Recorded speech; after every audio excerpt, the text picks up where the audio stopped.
ومن معاصي العين النظر إلى النساء الأجنبيات وكذا نظرهن إليهم ونظر العورات فيحرم نظر الرجل إلى شيء من بدن المرأة الأجنبية غير الحليلة ويحرم عليها كشف شيء من بدنها بحضرة من يحرم نظره إليها ويحرم عليه وعليها كشف شيء مما بين الصفرة والركبة بحضرة مطلع على العورات ولو مع جنس ومحرمية غير حليل.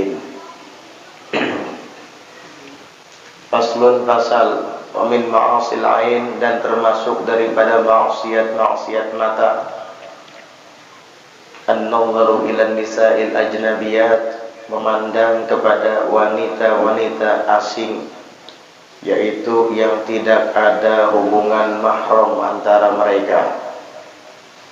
Haram hukumnya, dan itu termasuk maksiat mata.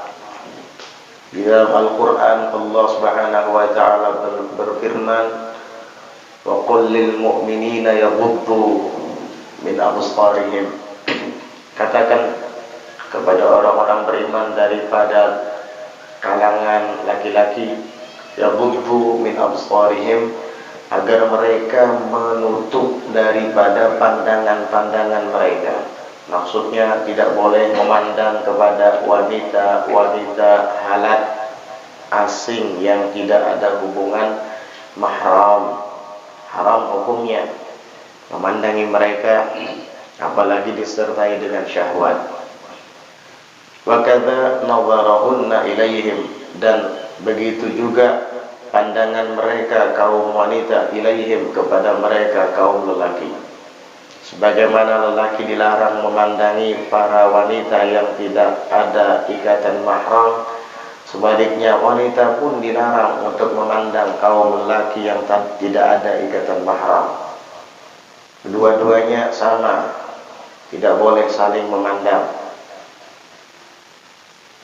Karena ayat Al-Quran tidak hanya menyebutkan qul lil mu'minina yaghuddu min absarihim, tetapi lanjutan ayat juga disebutkan wa qul lil mu'minati yaghuddna min absarihinna, dan katakan kepada wanita-wanita mukmin yaghuddna, agar mereka semua menutup pandangan-pandangan mereka, min absarihinna. Sama hukumnya.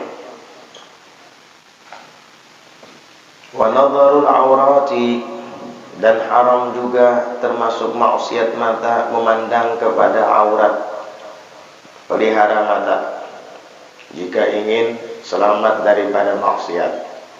Jika ingin memandang wajah Nabi Muhammad SAW, dan jika ingin kelak di hari kiamat memandang wajah Allah Subhanahu wa ta'ala di surga. Wujuhu yawma idzin nadhira ila rabbiha nadhira, mata yang penuh dosa dan maksiat, penuh dengan kotoran, tidak akan pernah dapat memandang hal-hal yang suci dan bersih. Oleh karenanya, memelihara pandangan mata itu dari sejak kita hidup di dunia, agar jangan sampai memandang wanita-wanita yang tidak ada ikatan mahram antara kita dengan mereka. Begitu juga para kaum wanita, agar jangan memandang kaum pria dengan yang tidak ada ikatan mahram antara mereka. Begitu pula memandang aurat. Kalau hanya sekedar memandang kepada wanita, lalu kemudian itu adalah maksiat mata, apalagi auratnya yang dipandang.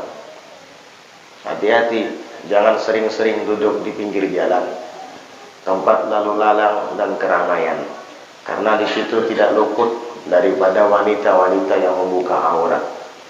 Kalau seandainya kita sudah tidak bisa untuk menyuruh para wanita-wanita yang ada di sekitar kita agar mereka menutup aurat mereka dengan rapi, maka kitalah yang harus berhati-hati untuk tidak memandang dengan bebas.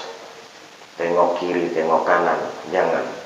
Rasulullah Sallallahu Alaihi Wasallam itu di antara kebiasaannya, beliau berjalan lurus ke depan, tidak toleh kanan, toleh kiri, tidak fudul, tidak ingin tahu apa yang dilakukan oleh orang. Sallallahu Alaihi Wasallam. Fayahrumu nadharu ar-rajuli ila syai'in min badanil mar'atil ajnabiyyati ghairal halilati. Maka haram hukumnya memandangnya seorang lelaki kepada sesuatu pun daripada bahagian tubuh wanita al-ajnabiyah yang tidak ada hubungan mahram, wanita asing atau halal. Ghairal halilah, kecuali istri. Ini mazhab Syafi'i.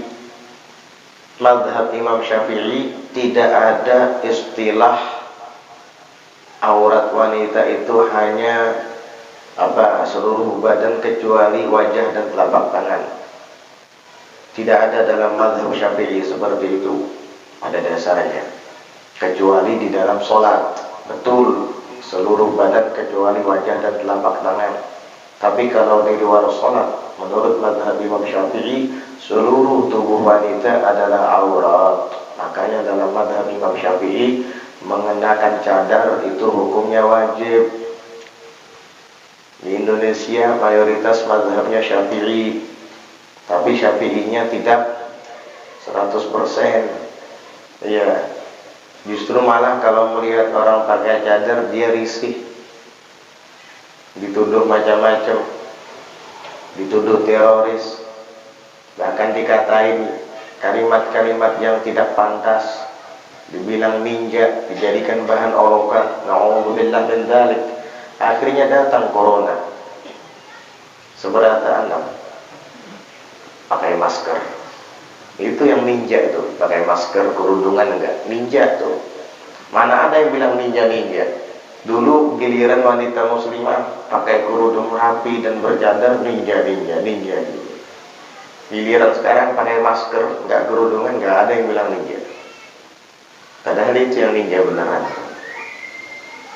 Itu pakaiannya Siti Khadijah, itu pakaiannya Siti Fatimah, putri Nabi kita Muhammad Sallallahu Alaihi Wasallam.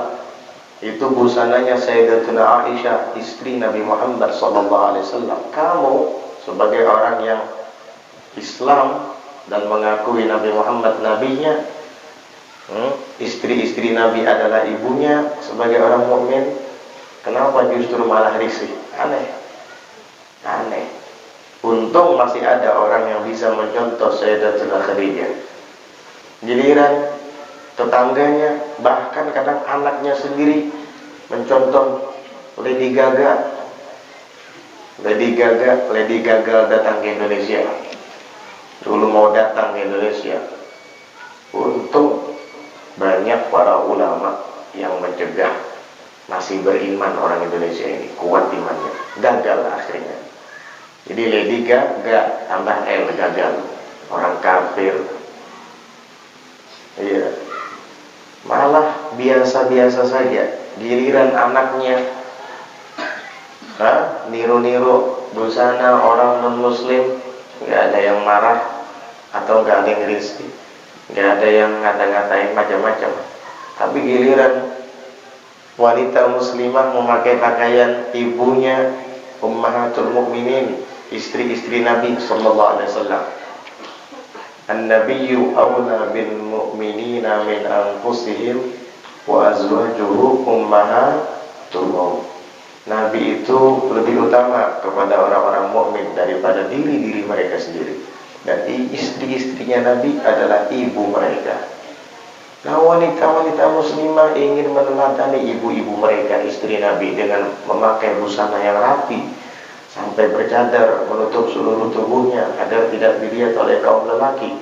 Kamu malah mengata-ngatain ini dan itu. Kalau hanya sekedar bermaksud menghina orangnya, kamu berdosa. Tapi kalau kamu menghina busananya yang merupakan ajaran Islam, bisa kafir kamu, bisa murtad. Itu ajaran Islam. Ini mazhabnya Syafi'i. Kalau dalam mazhab Hanafi, aurat wanita di dalam dan di luar sholat ketika di hadapan lelaki ajnabi, yaitu lelaki halal yang bukan mahram, sama seluruh badan kecuali wajah dan telapak tangan. Sehingga dalam mazhab Hanafi memakai cadar itu tidak wajib. Tapi ada catatannya, selama tidak takut fitnah dan syahwat. Kalau sekiranya akan terjerumus dalam fitnah, itu membuat orang tercengang kepadanya, mungkin karena parasnya yang cantik, atau membuat orang syahwat ketika memandangnya, maka wajib bagi wanita tersebut untuk pakai cadar. Dan itu tidak ada khilaf, bil ittifaq, mau Hanafi, mau Syafi'i, mau Maliki, mau Hambali, sama semua. Jadi menurut mazhab Imam Syafi'i, wajib memakai cadar menutup seluruh tubuh, karena seluruh tubuh adalah aurat di hadapan lelaki yang halal. Baik itu tidak takut fitnah, apalagi takut fitnah. Baik itu tidak takut orang syahwat melihatnya, apalagi ketika dikhawatirkan syahwat. Kalau dalam mazhab Hanafi ditafsir, dirincikan, jikalau seandainya dia ketika membuka wajah dan telapak tangan tidak menimbulkan fitnah dan tidak membuat orang yang memandangnya syahwat, tidak apa-apa. Seperti ajaiz. Apa itu ajaiz? Wanita-wanita tua, nenek-nenek tua, la tushtaha, yang sudah tidak dikepingini lagi. Tapi kalau masih syabat, anak-anak muda, perempuan-perempuan yang masih muda-mudi, apalagi namanya, atau dawatil hayat, wanita-wanita yang masih kelihatan muda walaupun dia sudah berkeluarga. Nah ini kalau sekiranya menimbulkan fitnah dan syahwat, wajib hukumnya untuk memakai cadar. Itu adalah rinciannya, biar paham bahwa memakai cadar itu bahagian dari ajaran Islam, bukan bahagian daripada ajaran terorisme, bukan dari pahaman terorisme, bukan. Kalau ada orang teroris memakai cadar, jangan salahkan cadarnya, salahkan terorisnya. Ya, kalau ada teroris pakai gamis, pakai kopiah, jangan salahkan gamis dan kopiahnya, salahkan orangnya, terorisnya. Karena sangat banyak orang yang bergamis dan berkopiah yang bukan teroris. Sangat banyak wanita-wanita solehah yang bercadar dan bukan teroris. Masa gara-gara 1, 2, 3 orang yang berbusana seperti mereka yang jumlahnya mayoritas tadi, akhirnya yang mayoritas divonis sebagai teroris? Itu namanya cara mengkias yang keliru. Kalau begitu di Hadramaut itu wanitanya teroris semua. Kenapa? Karena orang sana tidak ada yang buka wajah, apalagi badan, apalagi rambut, semua tertutup rapi. Kalau dari jauh kita melihat tidak jelas mereka itu arah ke sini apa arah ke sana, hitam semua. Begitu komentar Sayyidina Umar ibn al-Khattab radhiyallahu anhu arda, lamma nazalat ayatul hijab, ketika turun ayat perintah untuk berhijab, kata Sayyidina Umar, kami tidak mengenali wanita dari jauh. Ahunna muqbilat amhunna mudbirat, apakah mereka itu menghadap ke sini atau membelakangi menghadap ke sana? Sama. Kalau seandainya tidak bercadar, pasti kelihatan kan bahagian wajah dan bahagian belakang. Kalau tidak kelihatan sama sekali, berarti dia menghadap ke sana. Tapi kalau wajahnya kelihatan, berarti hadap ke sini. Nah, ini kalau dia tidak pakai cadar. Tapi komentar Sayyidina Umar, ahunna muqbilat amhunna mudbirat, apakah mereka menghadap atau mereka membelakangi, ini menunjukkan bahwa wanita-wanita sahabat dahulu bukan hanya istri Nabi saja, mereka itu berjadar. Karena sebagian ada yang mengatakan itu khususnya hanya ditentukan kepada istri Nabi saja, yang lainnya nggak wajib. Ya bisa seperti itu.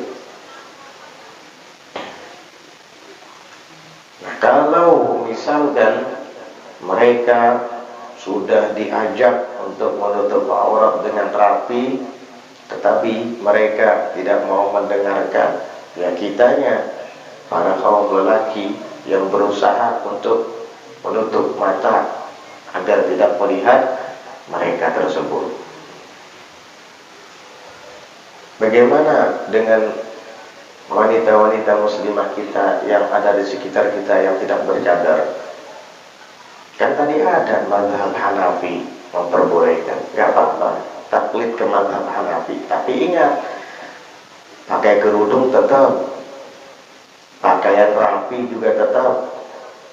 Jangan kepala kerudungan tapi celana panjang, baju tangan pendek, daster tangan pendek, sia-sia. Memang aurat rambut aja apa? Ya, nggak apa-apa kalau memang kalian, wahai kaum wanita khususnya, tidak bisa saat ini untuk mengenakan cadar, sudah pakai gamis dan abaya dengan rapi.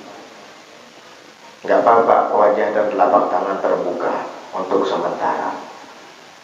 Asal kamu adalah orang yang tidak disyahwati dan keberadaanmu tidak menimbulkan fitnah di kalangan lelaki. Kalau sudah sampai kepada batasan tersebut, enggak mazhab Hanafi, Maliki, Syafi'i atau Hambali semua sepakat haram hukumnya. Karena menghindari fitnah, menghindari syahwat hukumnya wajib. Syahwat yang muharramah, yang diharamkan. Fayahrumu, maka haram nazarul rajuli ila syai'in min badil mar'atin ajnabiyyati ghairil halilah, selain istri. Kalau istri enggak apa-apa. Istri semuanya halal untuk dilihat kecuali kemaluannya. Maka di situ ada dua pendapat. Pendapat pertama mengatakan haram dan pendapat kedua mengatakan makruh saja. Makruh menurut pendapat kedua. Tetapi di dalam hadis diriwayatkan an-nazaru ilal farji yuridut tamas. Memandang kepada kemaluan istri itu dapat mengakibatkan tomas, kebutaan. Ada yang mengatakan si suaminya yang memandang itu nanti lama-kelamaan bisa buta. Ya mungkin akan rabun, ketarak. Ya, jadi ada lagi yang mengartikan makna hadis yuridul tomas, mengakibatkan tomas atau kebutaan. Maksudnya pada anaknya. Hati-hati juga, ya. Alhamdulillah, akhirnya anaknya lahir dalam keadaan buta gara-gara suami memandang kepada bahagian intim istrinya. Maka dari itu hukumnya makruh. Ada yang mengatakan haram, tapi yang mu'tamad adalah makruh. Karena apa? Lihillil istimta' bisa iri badaniha, karena halalnya untuk berjumpa dengan seluruh badannya. Ini termasuk farjinya. Jadi memandang itu hukumnya makruh saja, ada mu'tamad, tetapi sebagian ada yang mengharamkan. Nah, untuk berjaga-jaga dan berhati-hati sebaiknya jangan. Wa yahrumu 'alaiha kashfu syai'in min badaniha, dan haram atasnya, atas si perempuan, kashfu syai'in, membuka sesuatu min badaniha, dari bahagian tubuhnya, bihadrati man yahrumu nadharahu ilaiha, di hadapan orang atau lelaki yang haram memandangnya, ilaiha, kepadanya perempuan. Jadi yang berdosa itu bukan hanya lelaki yang melihat aurat perempuan itu saja, Perempuan yang sengaja membuka auratnya di hadapan lelaki juga berdosa. Karena aurat itu adalah ismun lima yahrumu an-nadharu ilaih wa yahrumul kashfu wa yahrumu kashfuh. Nama bagi bahagian yang haram untuk dilihat dan haram untuk dibuka, atau wajibu satru, wajib untuk ditutup. Itu definisi aurat. Ma yahrumun nadharu ilaih wa yajibu satru, begitu. Adalah bahagian yang haram untuk dilihat dan wajib untuk ditutup. Haram untuk dilihat ini berlaku kepada pihak orang yang melihatnya, dan wajib ditutup ini berlaku kepada yang punya badan. Begitu. Wa yahrumu alaihi wa alaiha kashfu syai'in mimma baina surrati war rukbah. Dan haram atasnya laki-laki, wa alaiha, dan atasnya wanita itu, kashfu syai'in, membuka sesuatu, mimma baina surrah war rukbah, di antara, daripada bahagian di antara pusar dan lutut, bihadrati muqtali'in 'ala al-awrat, di hadapan orang yang menengok atas aurat, walau ma'ajilsin, walaupun sesama jenis, wa mahramiyatin, walaupun mahramnya sendiri, ghaira halilin, selain suami. Ini larangan berlaku kepada seluruh manusia, laki-laki dan perempuan, jenis manusia. Antara pusar dan lutut itu aurat. Ingat baik-baik, tidak boleh dibuka sama sekali.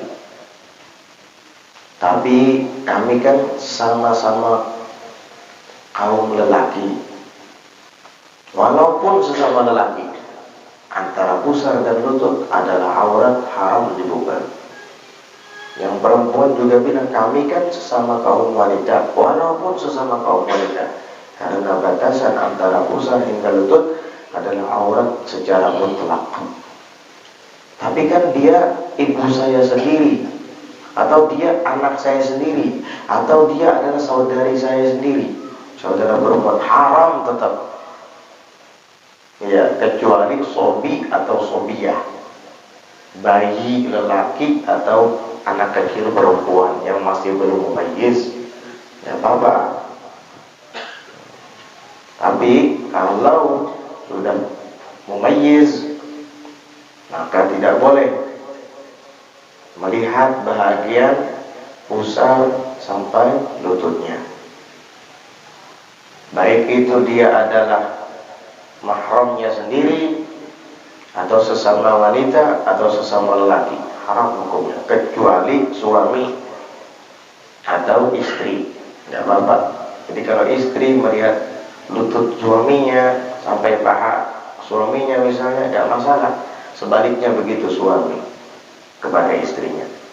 Tapi kalau tidak ada ikatan pernikahan, kendati pun mahramnya sendiri, nggak boleh. Kalau yang dilihat itu adalah bahagian antara pusar hingga lutut. Kalau yang lainnya selain pusar dan lutut, jika sesama lelaki nggak apa-apa. Kita sesama lelaki nggak pakai baju karena panas, nggak apa-apa. Asal antara pusar dan lutut tetap ditutup. Sesama wanita juga nggak apa-apa, asal antara pusar dan lutut tertutup. Hati-hati, kadang lengah pas lagi sedang gotong royong, kadang-kadang sesama wanita mengupas bawang, bahagian atas lututnya terbuka, biasa-biasa saja karena merasa sesama wanita, padahal itu tetap wajib ditutup.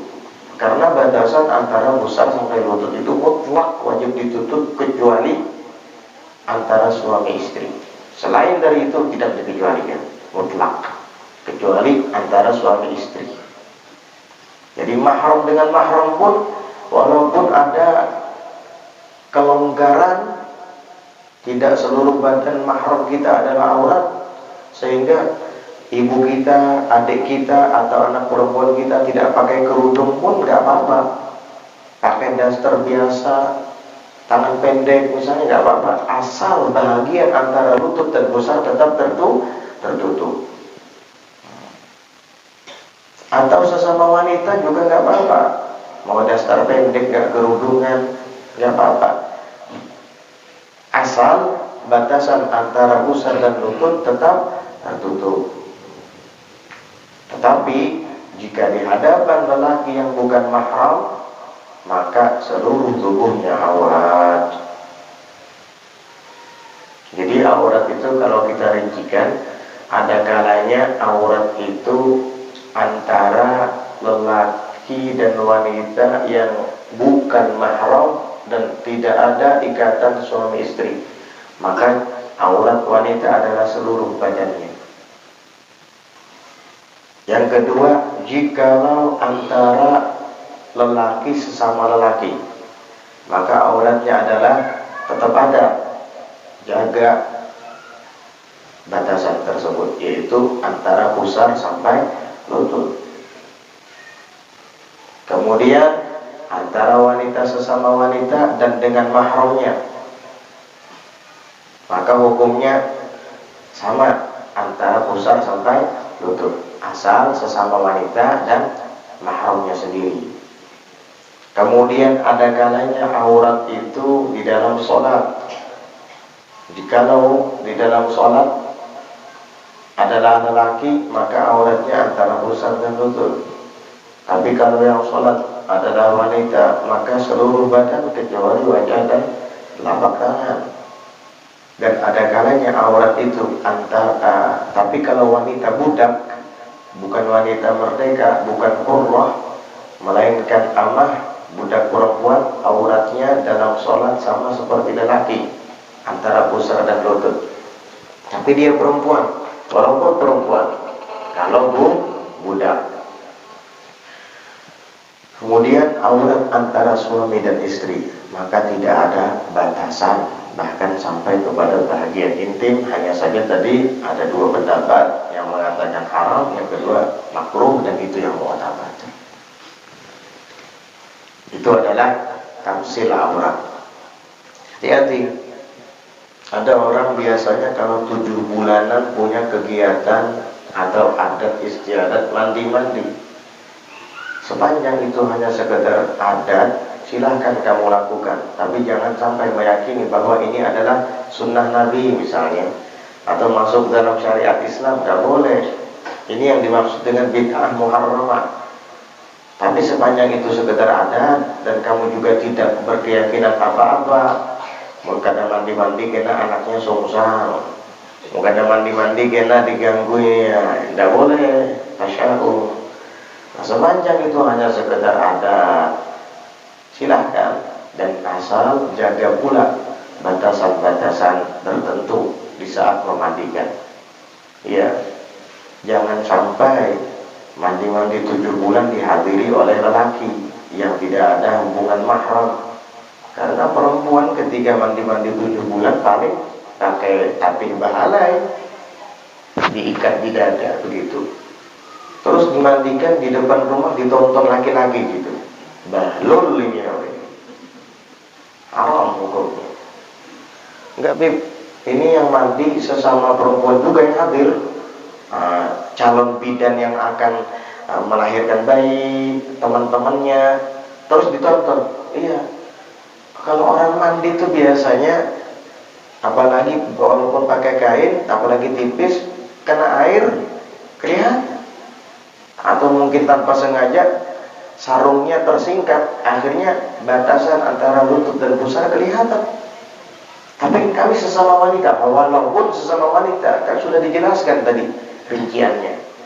Bukan berarti sesama wanita bebas begitu, enggak bisa, tetap ada batasan. Itu antara pusar sampai lutut. Selain dari itu enggak apa-apa kalau sesama wanita. Begitu pula sesama lelaki.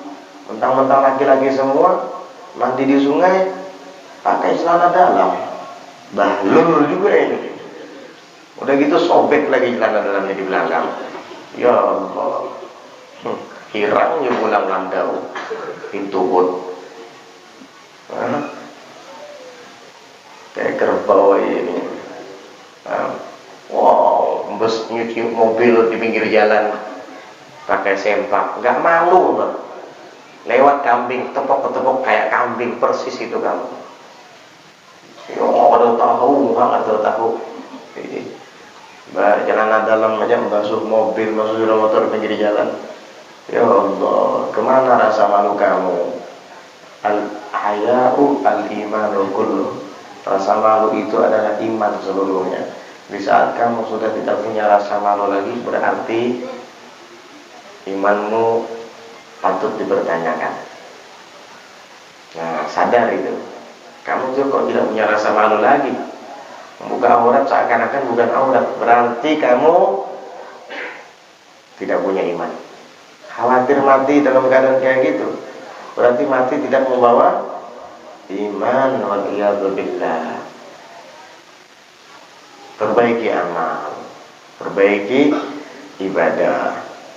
Mungkin kamu jarang sholat, mungkin kamu jarang mengaji, jarang bersolawat, jarang berzikir, jarang hadir ke majelis taklim, nggak pernah duduk bersama ulama. Ya begitu akhirnya. Rasa malu tidak ada, berarti iman tidak ada. Karena Nabi yang mengatakan dalam hadis, al-haya'u al-imanu kullu, rasa malu itu adalah iman seluruhnya. Wa yahrumu alaihima kashfus sawatain bil khalwati bi ghairi hajatin illa li halilin. Dan haram atas keduanya membuka sawatain. Sawatain itu dua kemaluan, kubur, kemaluan depan dan dubur belakang. Itu haram dibuka fil khalwah, di saat sedang sepi, sendirian. Kada ada juga di kamar nih orang, biar aku jagurin seorang bati lanjang misalnya, tanpa busana, haram. Kalau apa fil khalwah, li ghairi hajatin, kalau bukan karena hajat. Kalau karena hajat ya apa, mau mandi misalnya, asal di tempat tertutup. Ini mandi di pinggir sungai seperti ranjang bulat. Ya Allah, salah kayak gitu. Ini boleh untuk membuka seluruh badan, tetapi karena hajat, seperti mandi misalnya, dan itu pun di tempat tertutup di kamar mandi. Tapi alangkah baiknya kalau kita pakai penutup aurat atau tilasan, itu lebih bagus. Anak pondokan itu biasanya mandi pakai tilasan, walaupun dalam kamar mandi, karena sudah terbiasa mereka pakai tapi petilasan. Itu lebih bagus. Illa lihalilin, kecuali untuk suami istri itu enggak apa-apa, tadi sudah dijelaskan. Atau untuk tuannya si budak, enggak apa-apa, karena halal bagi tuan untuk menjima budaknya. Kalau budak yang benar sekarang ini sudah bisa dikatakan 99% enggak ada budak. Kalau ada mungkin 1% aja.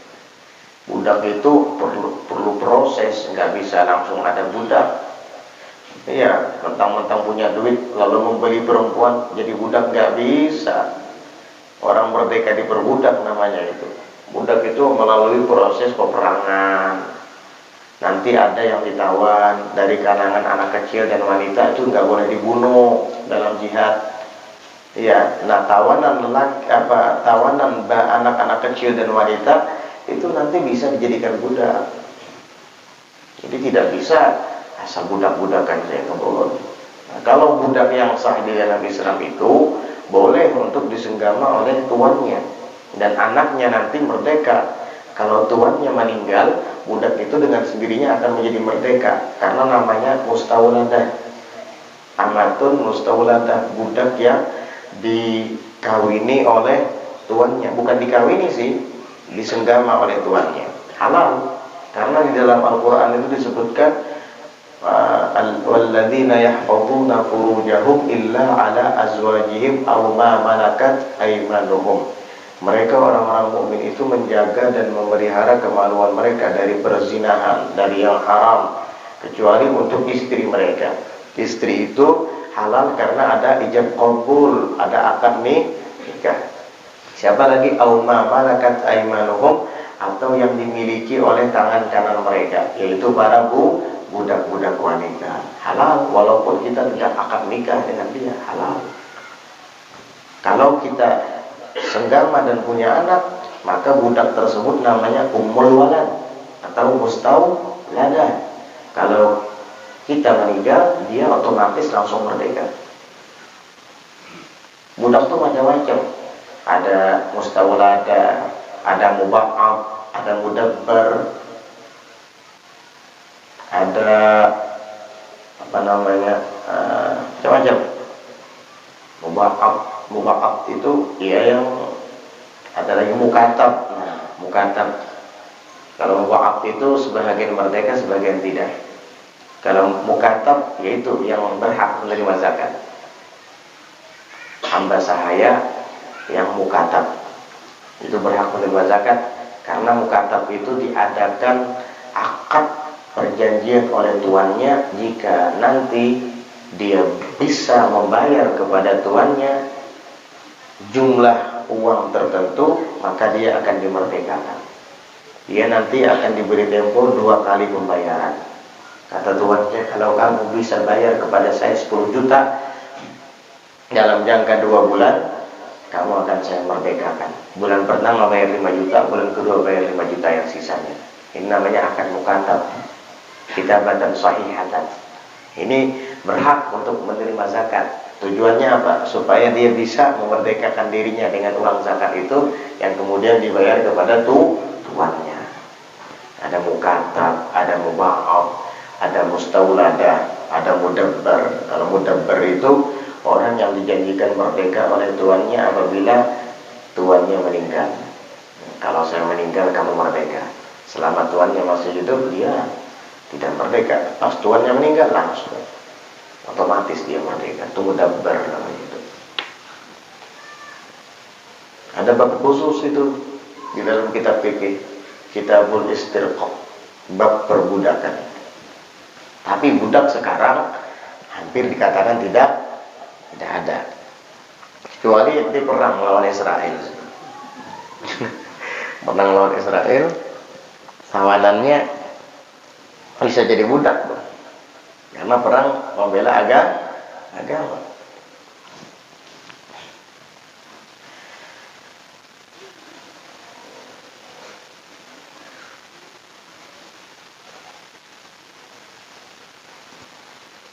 Wa hulla ma'al mahramiyati awil jinsiyati awil saghiri alladhi la yushtaha nadharu ma'ada ma baina surrati wal rukbah idza kana bi ghairi syahwah.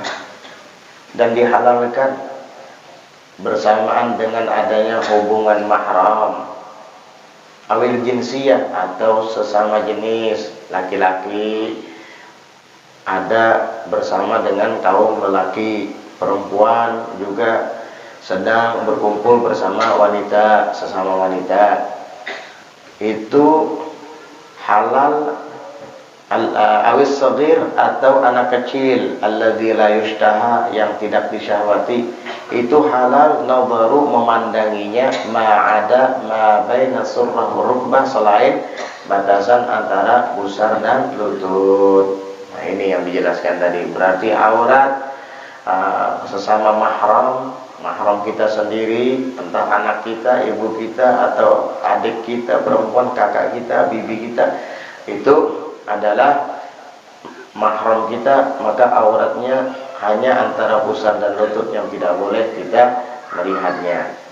Nah, kemudian apalagi sesama perempuan-perempuannya atau sesama lelaki-lelakinya, itu jinsiah namanya. Itu juga nggak apa-apa kalau seandainya mereka tidak di kalangan perempuan itu tidak ada laki-laki, atau di kalangan laki-laki itu tidak ada perempuan. Itu antara pusar sampai lutut, nggak apa-apa dibuka.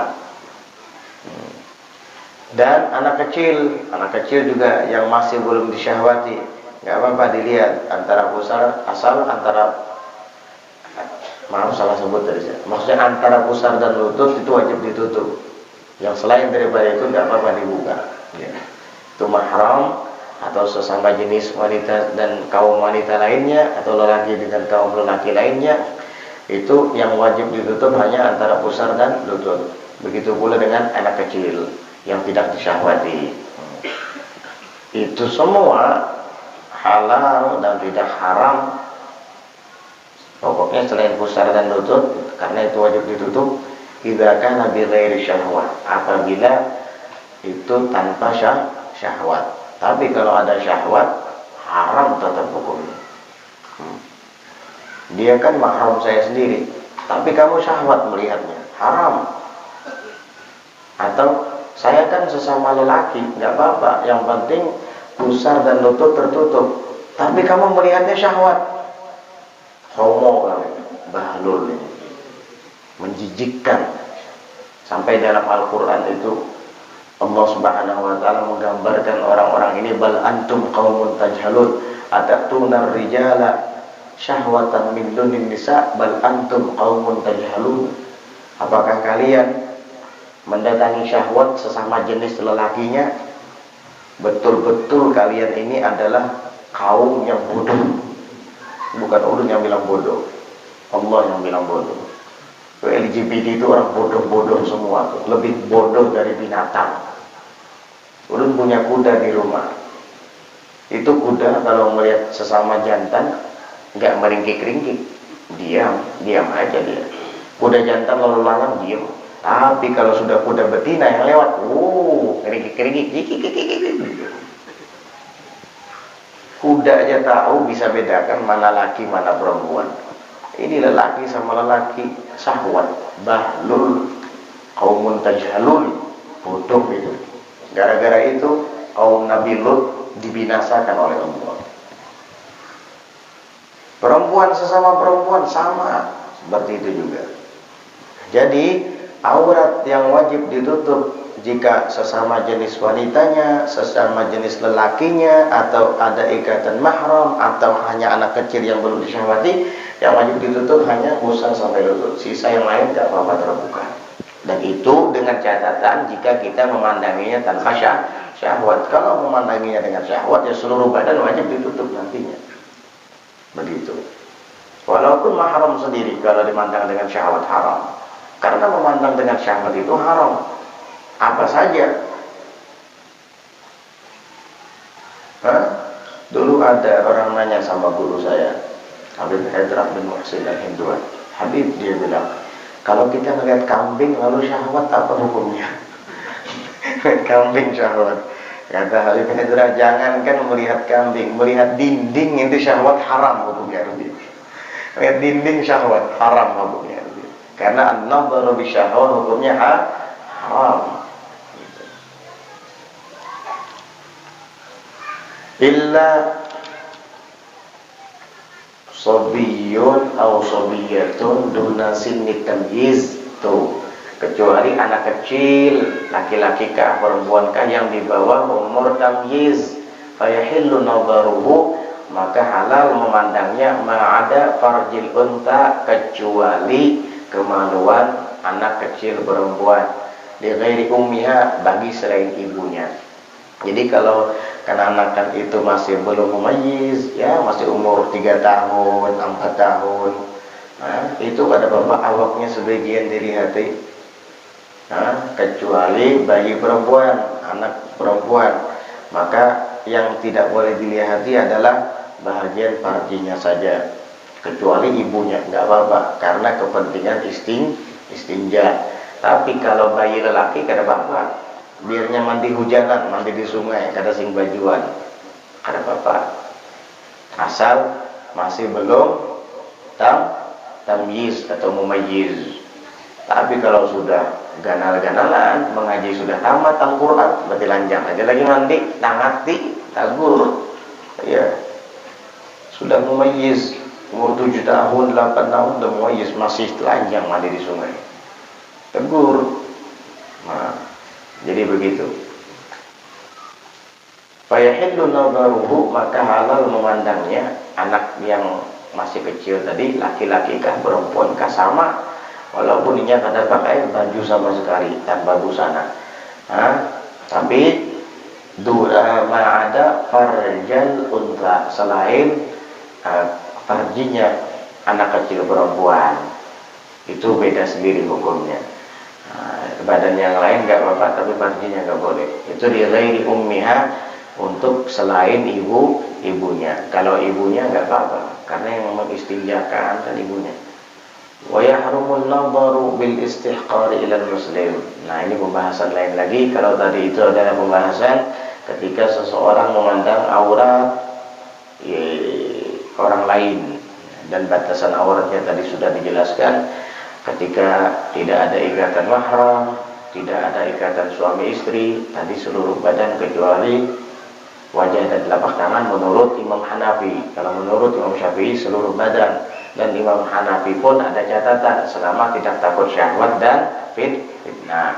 Kemudian antara lelaki sesama lelaki, perempuan sesama perempuan, itu yang wajib ditutup hanya antara pusar dan lutut.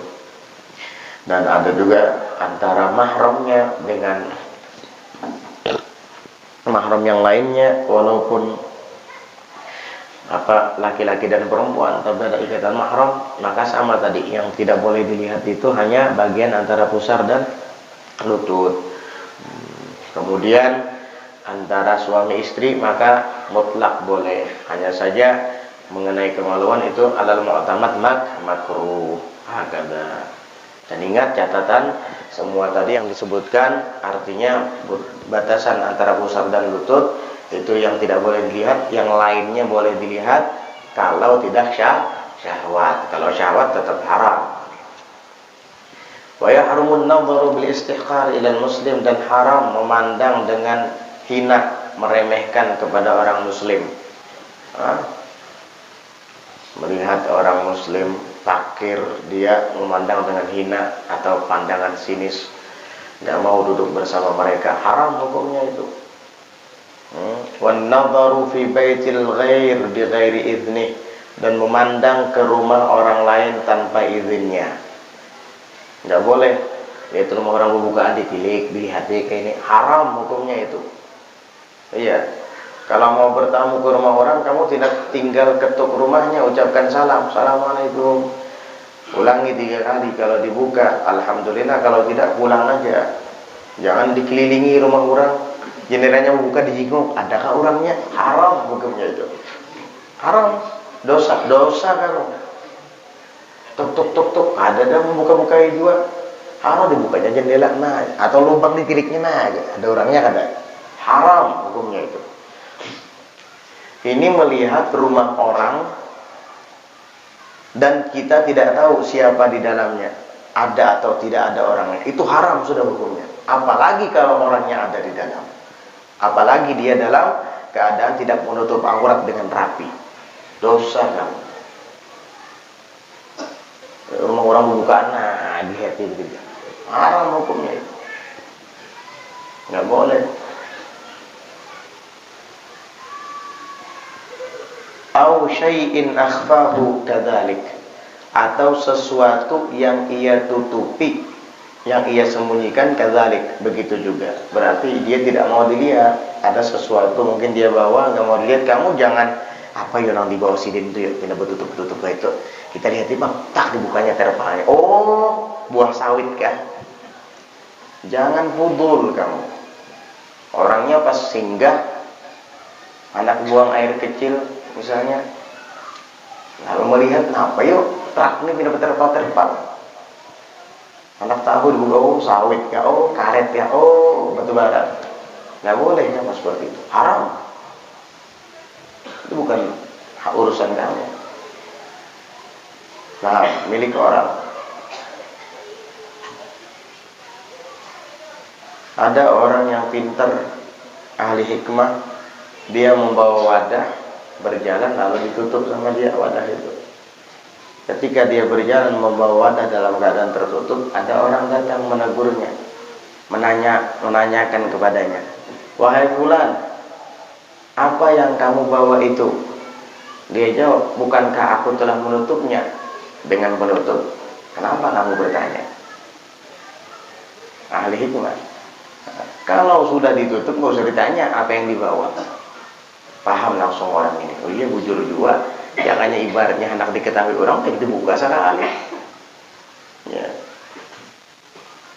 Nggak usah pudul, nggak usah pudul.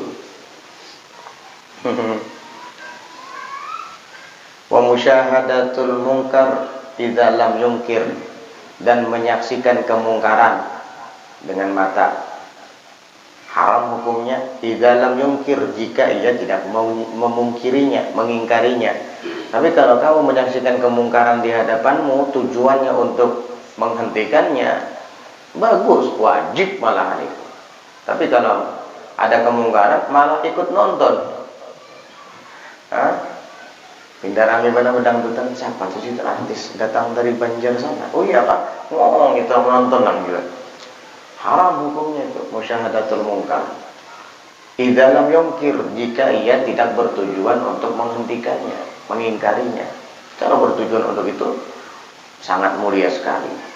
Au yu'dzar, jikalau dia tidak udzur, ya. Jikalau dia tidak udzur, berhalangan. Maksudnya udzur berhalangan di sini bagaimana? Dia melihat kemungkaran tetapi dia tidak bisa menghentikannya. Kenapa? Karena mungkin dia tidak punya kekuatan. Dia bukan seorang tokoh masyarakat. Dia bukan seorang aparat. Dia hanya rakyat sipil. Kalau berani menghentikan, mungkin dia akan digebukin orang banyak. Digebukin preman-preman misalnya. Ini uzur. Iya. Lalu dia menyaksikan kemungkaran itu dan hatinya mengingkari, padahal di dalam hati dia ingin untuk membubarkan tetapi tidak punya kekuatan. Itu enggak apa-apa, itu namanya yu'dzar, ma'dzur. Tetapi hati tetap mengingkari. Tapi kalau kamu termasuk orang yang kuat, orang yang disegani, apalagi kamu adalah seorang aparat, lalu kemungkaran itu ada, kamu wajib untuk menghentikannya. Begitu. Itu ghairul ma'dzur, itu tidak dikatakan berhalangan karena dia punya kekuatan. Wa yufariqu, dan kemudian ia pun memisahinya, menjauhinya. Ini orang yang ma'dzur tadi, orang yang berhalangan. Dia melihat kemungkaran, tidak bisa menegur, ya yufariq, pisah, jauhi. Jangan sudah pada mau menegur, anak menegur, nah terus melihat bunga sebenarnya artisnya akan dijadian menegur, malah menonton. Sama kamu akhirnya. Misalnya ya, naudzubillah min dzalik. Itu adalah maksiat mata. Berarti yang dibahas oleh beliau di sini di antara maksiat mata adalah memandangi wanita dan aurat. Memandangi wanita itu satu, memandangi aurat itu dua, karena aurat itu bukan hanya aurat wanita, aurat lelaki juga aurat. Kemudian memandang orang Islam dengan pandangan hina, kemudian menyaksikan kemungkaran. Kalau menyaksikan kemungkaran untuk mencegahnya, menghentikannya, bagus. Tapi kalau menyaksikannya karena memang senang, ini yang dosa. Kalau dia tidak punya kekuatan lalu melihat kemungkaran, ya pergi, yufariq, hindari, jauhi, jangan didekati. Itulah tugas kita sebagai orang mukmin. Ini Al-Habib Abdullah bin Husain bin Thahir mengajak kita untuk bisa mengamalkannya supaya mata kita ini bersih. Kalau mata sudah bersih, insya Allah mata bersih itu bisa melihat Nabi Muhammad SAW. Makanya banyak orang soleh terdahulu bisa pertama bermimpi Nabi SAW, lama kelamaan mereka menyaksikan Nabi dengan mata kepala mereka secara yaqadhah, karena memang matanya tidak pernah bermaksiat. Nabi itu orang suci, Nabi itu orang maksum, terhindar dan bersih dari dosa dan maksiat. Kalau mata kamu ingin melihatnya, mata kamu pun harus menjadi mata yang maksum, bersih dari dosa dan maksiat. Tapi kalau mata kamu adalah mata yang jelalatan, suka ngelihat perempuan, suka ngelihat aurat perempuan, suka ngelihat situs-situs haram di HP, jangan mimpi bisa melihat wajah yang mulia dan suci itu, Nabi Muhammad sallallahu alaihi wasallam. Jaga mata kita. Mudah-mudahan Allah berikan taufik, Allah berikan kekuatan untuk kita dapat menjaga pandangan daripada yang haram, fi khairin, lutfin, wa afiyah.